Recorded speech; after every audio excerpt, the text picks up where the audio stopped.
Este relato se llama Soy millonaria y mi amiga de la infancia exigió que le regalara una casa como obsequio de boda, pero cuando me negué, me echó del evento delante de todos. Pero antes de comenzar, cuéntanos en los comentarios desde donde estás escuchando esta historia. No olvides suscribirte y disfruta el relato. Nuestra amistad comenzó de una forma tonta. Yo tenía 7 años cuando nos mudamos a la calle donde vivía Bianca. Era una niña bastante reservada, siempre con un libro en las manos o espiando el mundo desde la ventana del salón. Mi madre decía que era demasiado madura para mi edad, pero creo que la palabra correcta era solitaria. Fue Bianca quien me sacó de mi burbuja. Apareció un día en la puerta de mi casa con una paleta en la mano y una sonrisa enorme, diciendo que todos los niños del vecindario iban a jugar a las escondidas y que yo no podía faltar. Desde entonces, se volvió parte de mi vida como si siempre hubiera estado allí. Crecimos juntas, compartiendo secretos, cuadernos, sueños y, por supuesto, todas las frustraciones que trae la adolescencia. Bianca siempre fue extrovertida, habladora, carismática. Era ella quien iniciaba las conversaciones, quien inventaba historias en nuestros juegos, quien me animaba a hacer cosas que yo probablemente nunca habría hecho sola. Y yo era la confidente, la observadora, la que lo guardaba todo en silencio y le ofrecía un hombro cuando lloraba por algún chico que la ignoraba o por una mala nota en la escuela. Tenía esa forma intensa de existir, como si el mundo tuviera que girar a su alrededor. Y tal vez, en cierto modo, giraba. Bianca era hermosa de una manera que llamaba la atención, y tenía una labia que convencía a cualquier adulto. Recuerdo cómo lograba que los profesores le dieran una segunda oportunidad en los exámenes, y cómo convencía a los guardias del centro comercial para que nos dejaran entrar a películas claramente para mayores de 18. Manipulaba con encanto y naturalidad. Yo, en cambio, solo observaba, fascinada y, al mismo tiempo, con esa extraña sensación de que, aunque la quería como a una hermana, siempre me hacía sentir un paso por detrás. Aún así, nunca cuestioné nuestra amistad. Ella me daba lo que más necesitaba, compañía. Y yo le daba lo que parecía necesitar, lealtad. Crecimos jurando que nunca nos separaríamos, que seríamos madrinas en nuestras bodas, que nuestros hijos serían mejores amigos. Decía que yo era la única persona que la entendía, y yo le creía. En el fondo, me aferraba a la idea de que Bianca me necesitaba. Que, detrás de toda esa fuerza, había alguien frágil. Pero hoy veo que solo era útil para ella. Y ser útil no es lo mismo que ser amada. En la secundaria, nuestros caminos empezaron a separarse. Yo conseguí becas, me dediqué a estudiar y a ese sueño, todavía borroso, de cambiar mi vida. Bianca estaba en otra frecuencia. Quería fiestas, novios, redes sociales. Decía que estudiar era importante, pero que yo me preocupaba demasiado por el futuro. Relájate, decía, con una sonrisa despreocupada. El mundo va a arreglarse para nosotras. Y yo le creía. Incluso cuando empezó a salir con tipos que me trataban con desprecio. Incluso cuando me dejaba de lado para salir con grupos más populares.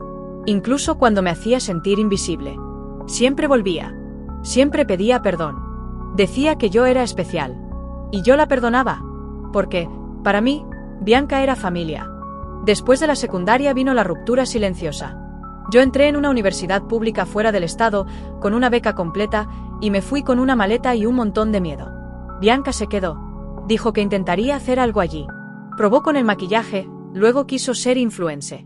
Empezaba proyectos que nunca terminaba. Y aún así, siempre parecía convencida de que algún día iba a pegarla. Durante mis años en la universidad, hablamos menos. Pero ella siempre mandaba mensajes diciendo cuánto me extrañaba, cuánto me apoyaba. Cuando volvía en las vacaciones, siempre hacíamos planes para tomar un café. Me recibía con ese brillo en los ojos de siempre, como si nada hubiera cambiado. Pero todo había cambiado. Mientras yo vivía apretada, compartiendo habitación y estudiando hasta la madrugada, Bianca seguía en la misma casa de siempre, con los mismos amigos, hablando de las mismas cosas. Cuando me gradué y lancé mi primer proyecto, una plataforma de tecnología educativa que terminó explotando 2 años después, fue una de las primeras en felicitarme. Dijo que estaba muy orgullosa de mí. Y yo le creí. Por supuesto que le creí. Cuando empecé a ganar dinero de verdad, la relación se volvió incómoda. Hacía chistes sobre cómo ahora era rica, cómo yo tenía que pagar la cena, cómo ya me tocaba invitarnos a Europa. Yo me reía. Pensaba que solo eran bromas. Pero con el tiempo, noté que esas frases venían cargadas de algo que no sabía cómo describir. ¿Envidia? ¿Resentimiento? ¿O simplemente una idea equivocada de lo que significa tener dinero? Decía, para ti, esto no es nada. Y tal vez tuviera razón. Tal vez no me importara pagar la cena. Pero sí me molestaba el tono. Esa manera en que parecía que yo tenía una obligación. Como si tuviera que compensar, de alguna forma, el hecho de que mi vida había salido bien. Aún así, cuando me contó que se iba a casar con un chico que había conocido en una app hacía menos de un año, fui la primera en celebrar. Estaba radiante. Me dijo que quería que fuera su madrina. Que sin mí, nada tendría sentido. Y acepté, por supuesto. Pensé que por fin nos estábamos reconectando. Que esta vez nuestra amistad iba a florecer de nuevo, más madura, más real. Y fue ahí, donde todo empezó a desmoronarse. Pero esa parte, te la cuento en el próximo capítulo. Los preparativos para la boda parecían sacados de una comedia romántica de bajo presupuesto. Bianca estaba emocionada de una manera casi infantil, compartiendo ideas de decoración, vestidos, canciones y sesiones de fotos como si hubiera estado esperando ese momento toda su vida, y en cierto modo, así era. Cada vez que hablaba del matrimonio, sus ojos brillaban, pero en el fondo de ese entusiasmo había algo que no me cuadraba del todo. Como si, más que cumplir un sueño, estuviera intentando demostrar algo. A los demás. O quizás a sí misma. Cuando me invitó oficialmente a ser su madrina, fue durante una cena solo entre nosotras, en un restaurante que yo elegí, y que yo pagué, como siempre. Brindó con una copa de espumante y me dijo que yo era la única amiga verdadera que le quedaba y que no tenía sentido empezar esa nueva etapa de su vida sin mí a su lado en el altar. En ese momento, sonreí. Me sentí conmovida. A pesar de todo lo que habíamos vivido, de los silencios, de las sutilezas que me incomodaban, había una parte de mí que aún quería creer que esa Bianca que me llamaba hermana todavía existía. Acepté sin pensarlo. Unas semanas después, me invitó a un almuerzo en casa de sus padres. Era la primera vez que iba a conocer al novio, Rodrigo. Era simpático, hablador, muy sociable, quizás demasiado. Desde el primer momento, me miró con una atención que me hizo apretar la servilleta con disimulo. No fue una mirada irrespetuosa, pero sí intensa. Analítica. Como si intentara entender quién era yo realmente. Durante el almuerzo, al principio hablamos de cosas superficiales, cómo se conocieron, sus costumbres, la luna de miel. Pero poco a poco, la conversación cambió de tono. ¿Y tú? ¿Cómo entraste en el mundo de las startups? Me preguntó Rodrigo mientras giraba su copa de vino. Bianca me dijo que te hiciste millonaria de la nada. Solté una risa suave, intentando disimular lo incómodo que me parecía ese comentario. Nunca me gustó esa expresión, de la nada, como si todo el esfuerzo, las noches sin dormir, el miedo constante a fracasar, no hubieran valido nada. No fue de la nada, respondí con calma. Estudié mucho, conseguí una beca en otro estado, trabajé mientras iba a la universidad. Luego desarrollé un proyecto educativo para escuelas públicas, enfocado en accesibilidad. Al principio fue pequeño, pero con una inversión semilla y algunas alianzas, creció. Hoy atendemos a más de 100.000 estudiantes. Rodrigo pareció genuinamente interesado. Empezó a hacer preguntas más técnicas, quiso entender el modelo de negocio, la escalabilidad, me preguntó si pensaba expandirme a otros países. Era el tipo de conversación que me encantaba, especialmente porque casi nadie de mi antiguo entorno se interesaba por eso. Pero mientras hablábamos, noté que Bianca, que hasta entonces estaba animada, comenzó a apagarse. Al principio fingía estar atenta. Forzaba una sonrisa, decía cosas como «qué increíble», de vez en cuando. Pero pronto fue evidente que se estaba impacientando. Movía la pierna bajo la mesa. Miraba el celular.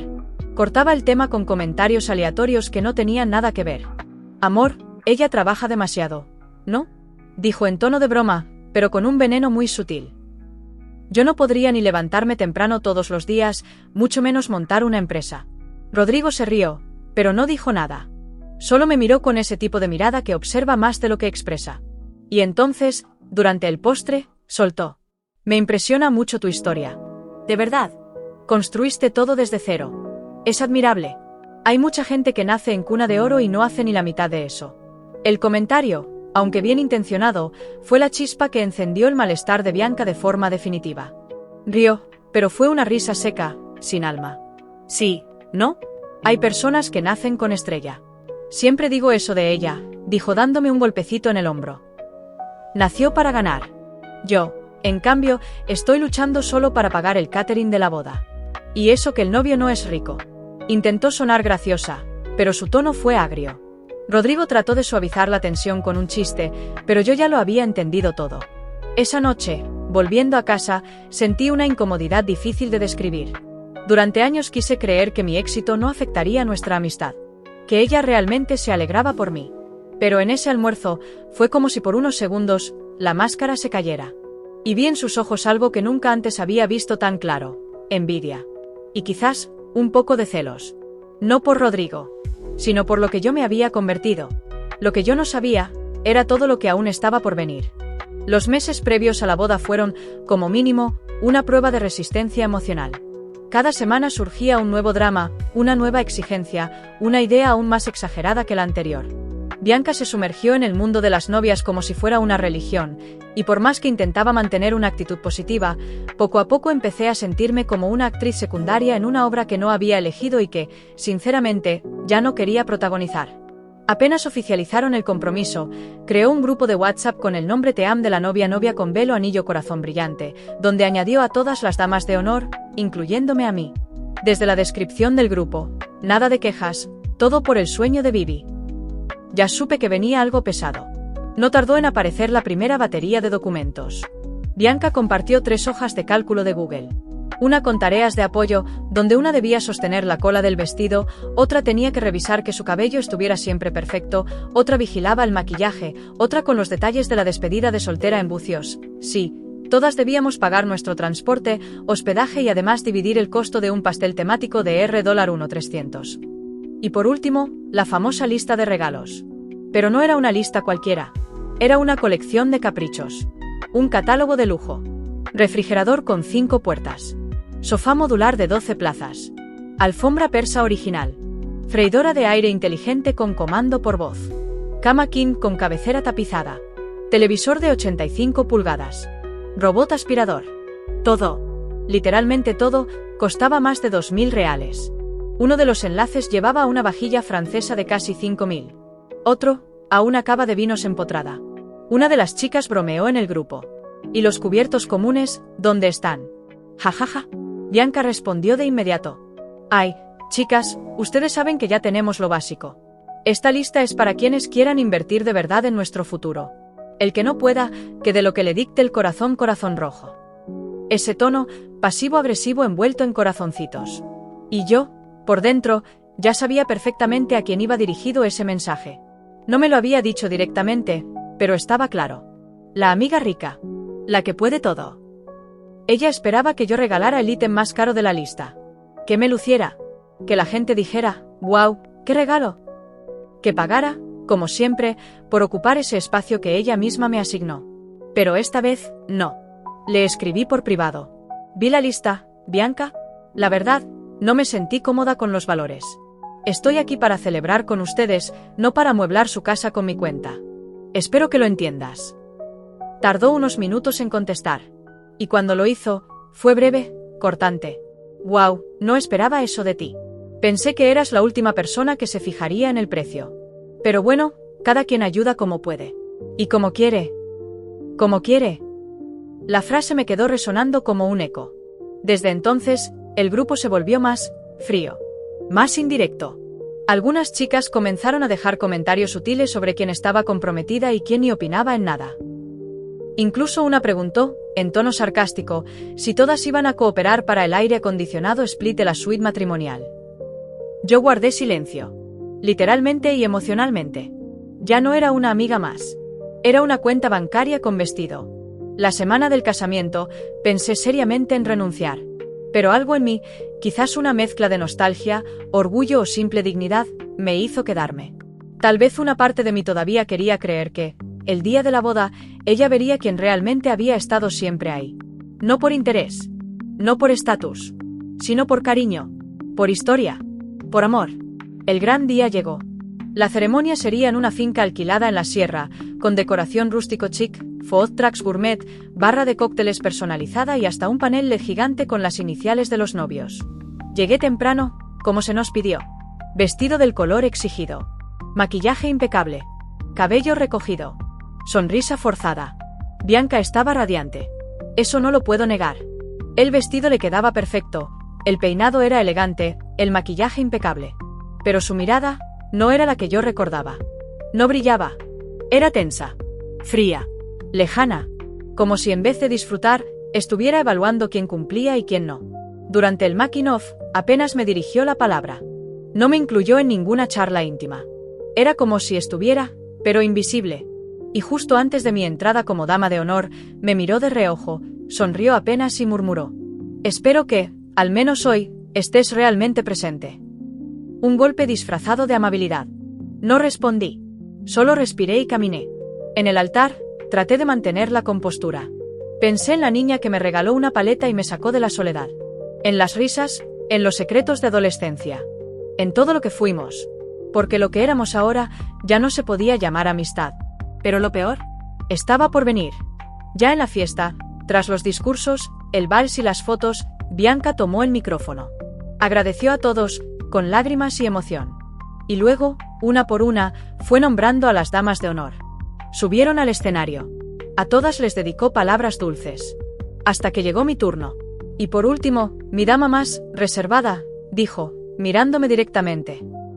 Esa que siempre está muy ocupada para responder, pero que hoy vino. La que pensó que nuestra lista de regalos era un poco exagerada, pero bueno, dicen que el amor no se mide con dinero, ¿verdad? Un silencio incómodo se apoderó del lugar. Algunas risas ahogadas. Miradas confusas. Mi corazón palpitaba como una alarma. Igual, gracias por estar aquí. Aunque no hayas traído regalo. No lo dijo en broma. No lo dijo con cariño. Lo dijo para herirme. Y lo logró. Delante de todos. Familia. Amigos. El DJ. Los camareros. El fotógrafo. Me humilló. Y en ese instante, algo en mí se rompió. Pero no dije nada. No aún. Porque mi respuesta estaba por llegar. Yo ya no estaba feliz. De hecho, hacía horas que no me sentía bien ahí. Cada sonrisa forzada para las fotos era como una traición a mí misma. Cada brindis, cada risa fingida, cada halago sobre lo hermoso de todo me sonaban huecos. Como si toda esa boda fuera un decorado. Un teatro montado para mostrar una vida perfecta que, por dentro, estaba podrida. Pero nada me preparó para lo que vino después. Ya era de noche. Las luces cálidas, la música suave, los invitados relajados. El DJ bajó el volumen y Bianca, radiante pero tensa, subió al escenario con Rodrigo. Sonreía como una actriz que sabe que va a robarse la escena. Tomó el micrófono, y con ese tonito dulce que conocía demasiado bien, dijo: «Bueno, sé que esta noche fue mágica. Pero todavía falta una sorpresa». Todos se callaron. Yo sentí un nudo en el estómago. Queremos anunciar el regalo más especial que hemos recibido. Uno que, ni en nuestros mejores sueños podríamos haber imaginado. Hizo una pausa. Miró a Rodrigo. Sonrió. Y soltó: ¿una casa? Hubo gritos. Aplausos. Gente diciendo ¡qué increíble! Algunos levantaron las copas. Yo, simplemente me congelé. Sí, una casa, continuó ella. Nuestro primer hogar como marido y mujer. Un regalo que significa el comienzo de nuestra historia juntos. Pero lo más lindo es cómo se decidió este regalo. Rodrigo asentía, fingiendo sorpresa. Bianca miró a las damas de honor, que parecían tan confundidas como yo. Fue una sorpresa organizada por mis madrinas. Todas votaron en secreto.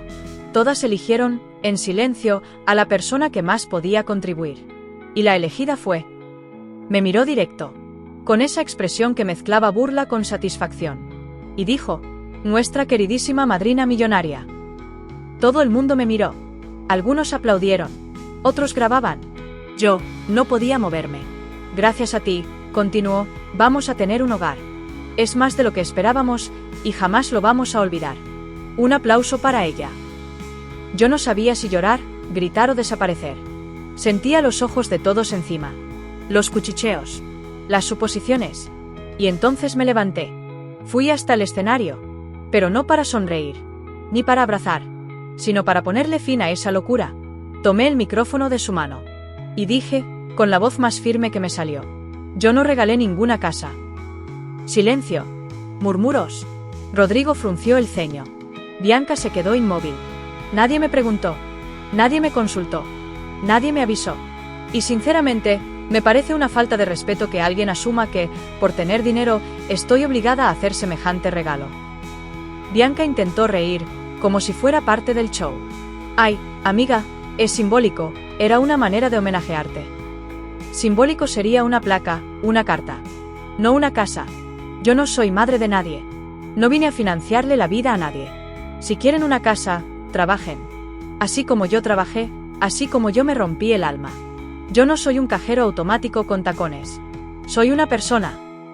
Aparentemente, ya ni siquiera eso para ti. La sala entera enmudeció. Bianca me miraba con rabia.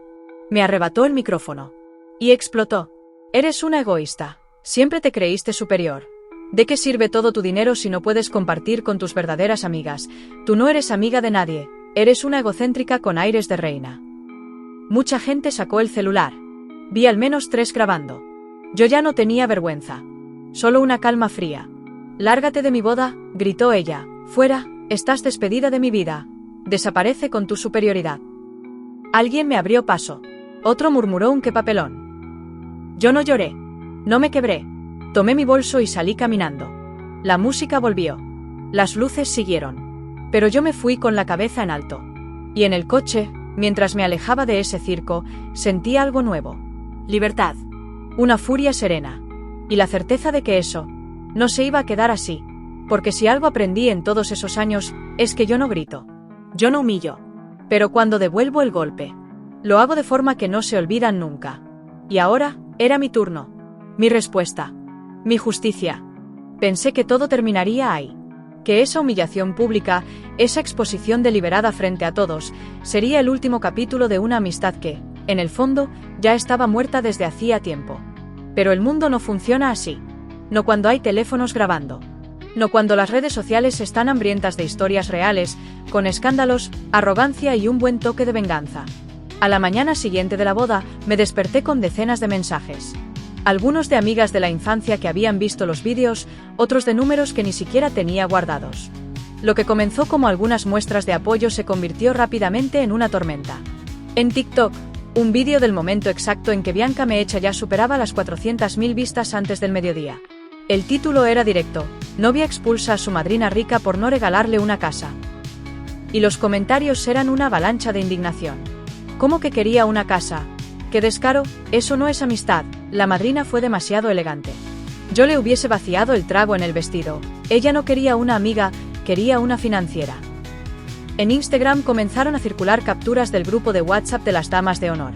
Alguien, y hasta hoy no sé quién, filtró mensajes donde Bianca nos presionaba, hacía comentarios pasivo-agresivos y dejaba claro que yo tenía la obligación moral de aportar más que las demás. La gente vio todo eso y tomó partido. En menos de 48 horas, dejé de ser la madrina que no quiso dar un regalo caro y me convertí en un símbolo de límites personales, de dignidad, de basta de aprovecharse de las mujeres que trabajan y prosperan. Y Bianca, bueno, ella se convirtió en un meme. Yo en el casamiento de mi amiga esperando mi iPhone 15 Pro Max pagado por ella. Bianca, si querés un sillón, anda a la mueblería y sentate en la humildad. Estaba etiquetada en todo. Perdió el control. Al tercer día después de la boda, me escribió. El mensaje era frío, cargado de sarcasmo. Gracias por convertir mi casamiento en un circo público. Espero que tu imagen de empoderada perfecta te esté sirviendo. Nunca pensé que vos ibas a clavarme un puñal así. Leí. Respiré. Y respondí con calma. Yo no hice absolutamente nada más que decir la verdad. Lo que vos hiciste conmigo delante de todos, eso no se le hace a nadie. Mucho menos a alguien que decías que era tu amiga de toda la vida. Así que por favor, Bianca, olvídate de mí. ¿Para siempre? No respondió. Y durante meses, hubo silencio. Yo seguí con mi vida. Viajé. Cerré un nuevo ciclo de inversiones.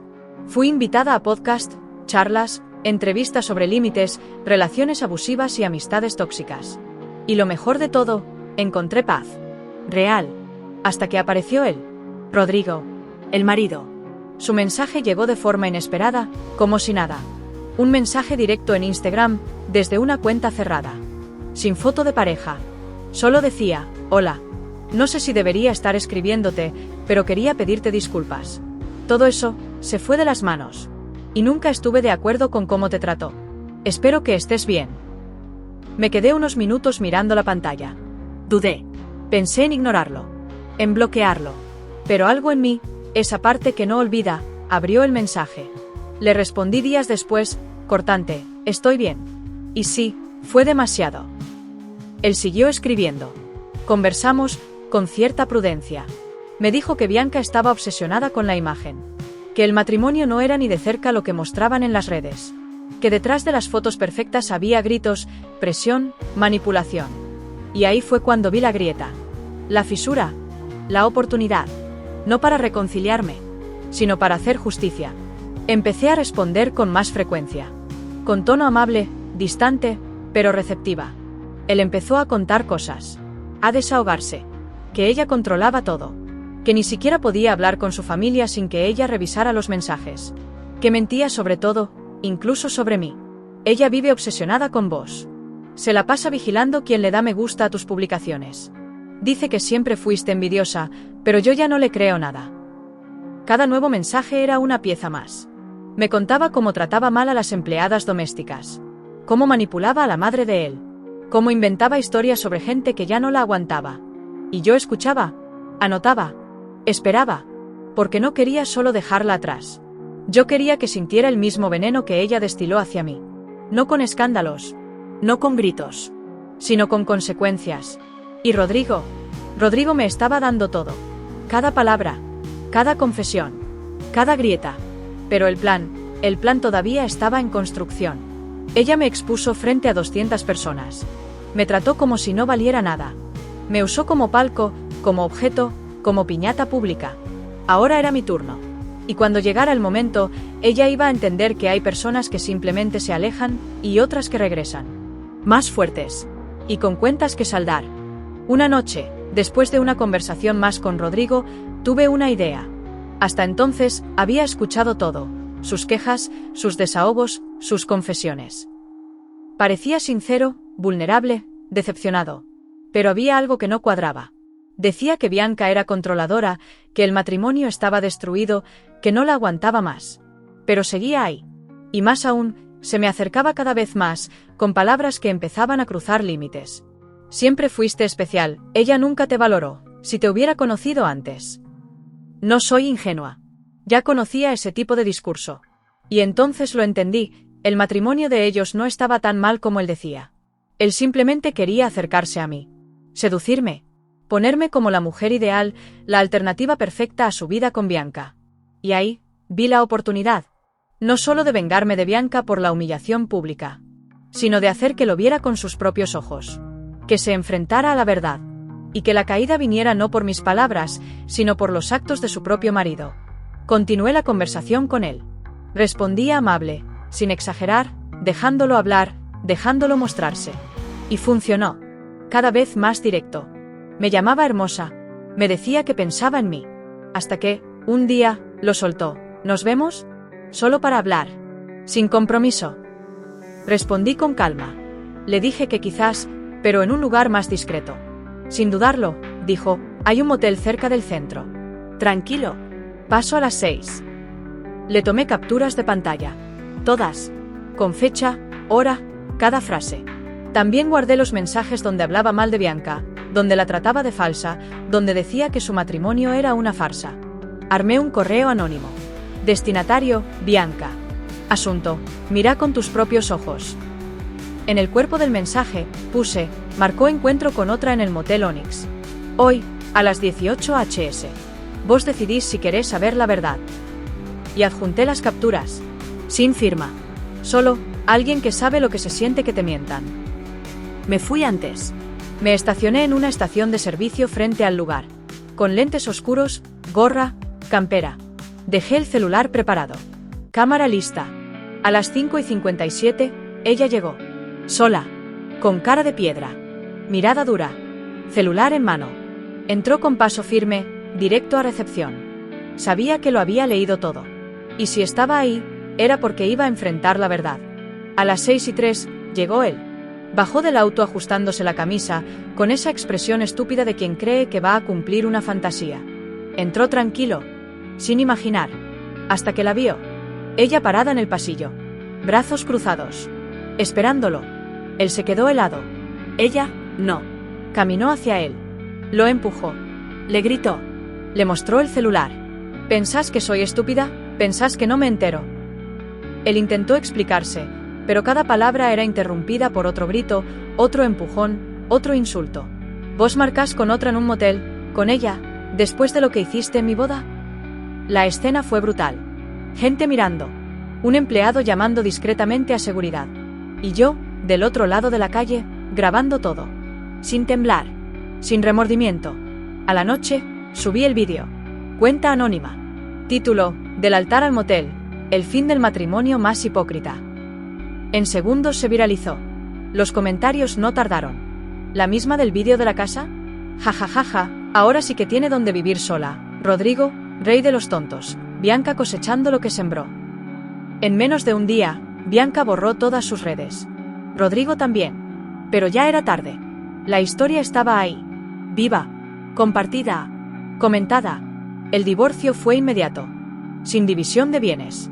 Ella tuvo que irse de la casa de los padres de él, sola, rechazada, insultada por los mismos que antes la defendían. Y sus amigas desaparecieron. Nadie quiso estar más cerca de ella.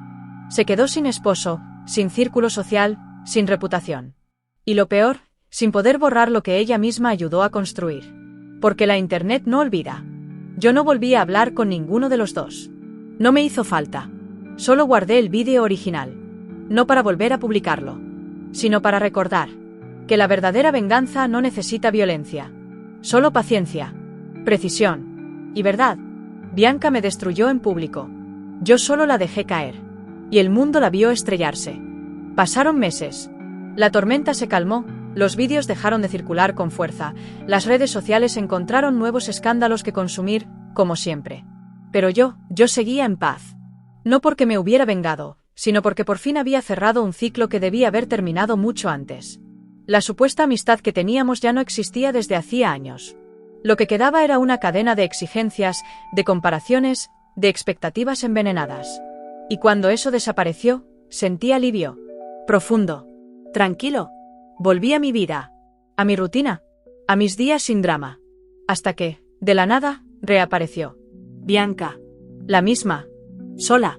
Sin maquillaje. Sin ese brillo artificial en los ojos. Me mandó un mensaje, corto, casi tímido. No quiero pedirte nada. Solo necesito hablar. Pensé en ignorarla. Pero algo en mí decidió escuchar. Nos encontramos en una cafetería discreta. A media tarde. Ningún curioso alrededor. Cuando se sentó frente a mí, parecía otra persona. Más delgada. Más apagada. Más humana. Y apenas nos saludamos, soltó: quiero pedirte perdón. Me quedé en silencio. Ella siguió. Por todo. Por cómo te traté en mi boda, por lo que dije, por la forma en que actué. Perdí el control. Pensé que tenías la obligación de ayudarme solo porque eras mi amiga. Y me equivoqué. Lo arruiné todo. A vos, a mi matrimonio, a mi vida. Y ahora estoy sola. Todo el mundo desapareció. Solo quería que lo supieras. No tenía ni idea. No sabía que fui yo quien planeó todo. Que fui yo quien organizó esa escena en el motel. Que fui yo quien grabó el vídeo. Que fui yo quien arrastró al matrimonio perfecto al barro donde ella misma lo había construido. Ella creía que estaba hablando con la amiga herida. Y yo lo dejé así. Porque a veces, el silencio también es justicia. Respiré hondo. Y hablé. Bianca, lo que hiciste ese día no fue solo feo. Fue cruel. Me expusiste. Me convertiste en una caricatura delante de todos. Como si mi valor dependiera del tamaño del regalo que pudiera darte. Y eso no tiene perdón fácil. Bajó la cabeza. La dejé llorar. Y continué. Confundiste amistad con beneficio. Y cuando viste que no iba a pagarte tu vida, me desechaste como si nunca hubiese significado nada. Pero la vida te puso frente a tu propia verdad. Porque todo lo que construiste con fachada, se cayó. Y fuerte. Ella intentó decir algo, pero levanté la mano. No necesito tus disculpas. Necesito distancia. Porque vos no perdiste todo porque el mundo sea cruel. Lo perdiste porque fuiste ambiciosa, egoísta y soberbia. Y ahora querés redención, pero no conmigo. Se le caían las lágrimas. Yo no sentí lástima. Sentí justicia. Me levanté, agarré mi cartera y cerré el capítulo con una frase simple. No quiero una amiga que solo me vea como un cajero automático. Quiero paz. Y eso es lo que encontré cuando te fuiste de mi vida. Vos nunca supiste ser amiga. Ahora vas a tener que aprender a ser persona. Chao, Bianca. Me fui sin mirar atrás. Nunca más volví a hablarle. Y ella nunca supo que fui yo quien rompió su matrimonio en 1000 pedazos. Pero eso ya no era asunto mío. Porque así fue como terminé una amistad de infancia. No por rencor, sino por dignidad. contra la avaricia, contra la manipulación, contra todo lo que ella eligió ser. ¿Qué les pareció este relato y este formato de vídeo? Déjanos tu opinión en los comentarios para ayudarnos a mejorar el canal. No olvides suscribirte y compartirlo con tus amigos. Nos vemos en el próximo vídeo.